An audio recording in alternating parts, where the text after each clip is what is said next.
ng Diyos. Gawin mong tinapay ang mga batong iyong natatanaw. Gamitin mo ang iyong kapangyarihan, Jesus.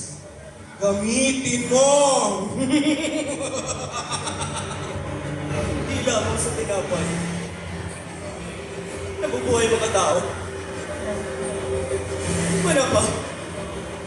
Sa magagandang salita ng Diyos.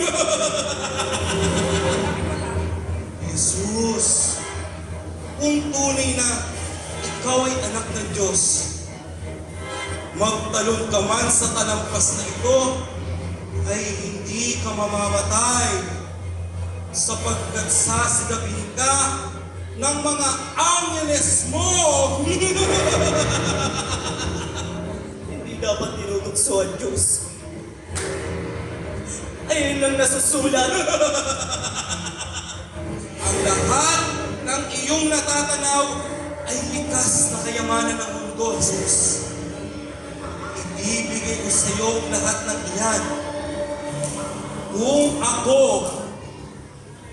ako ay susundin mong totoo.